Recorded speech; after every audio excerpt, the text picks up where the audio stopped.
In this video, I want to talk about gauge pressure. Now, you might be familiar with these little devices called pressure gauges, and pressure gauges are really used to determine the pressure inside of a fluid at certain elevations or at certain depths, or you can connect them to your tire on your car and read the pressure that is contained inside of that tire.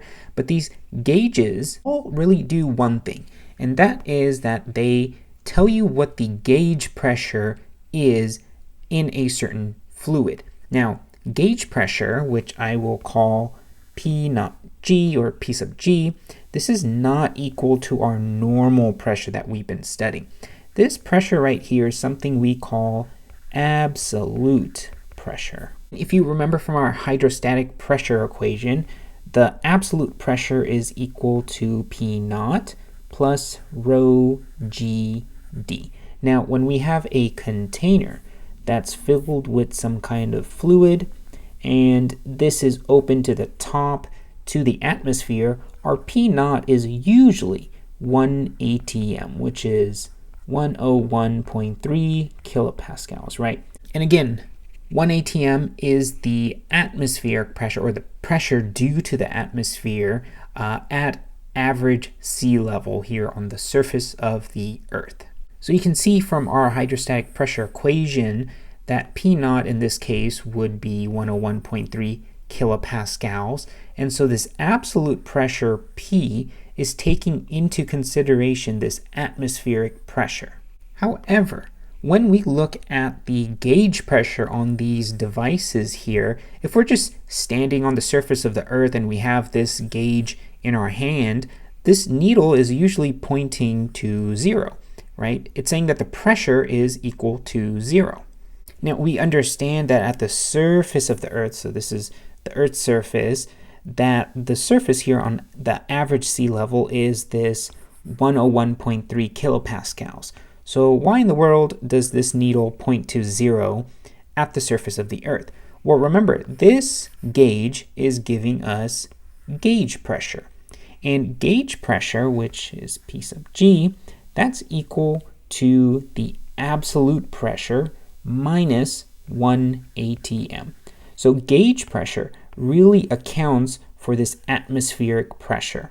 And this kind of makes sense, right? Because when we measure gauge pressure of like our tire, we don't necessarily want to read our pressure from 101.3 kilopascals. We just want to see what the gauge pressure is inside of the tire relative to the surface of the Earth. So in this case, gauge pressure needs to account for this 1 atm. So it's really this absolute pressure minus 101.3 kilopascals.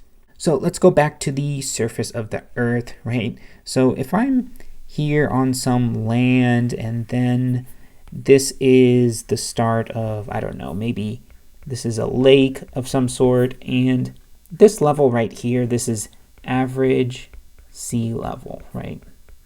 Well, if I'm standing here at the surface of the lake and I have that little pressure gauge in my hand, this pressure gauge is going to read 0 pascals of pressure, right? Even though the pressure here at the surface is 101.3 kilopascals, right? And that's because, again, this pressure right here is gauge pressure, and this is taking the absolute pressure minus 1 atm, which is the 101.3 kilopascal. So now, how do we cause this pressure, this gauge pressure, to change? Well, if you took yourself and this gauge and you went into the lake and you went to the very bottom of that lake somewhere, which I'll just call some depth D, then at this point right here, at this bottom of this lake, the gauge pressure is going to read something different, right? The further you get down into this body of water,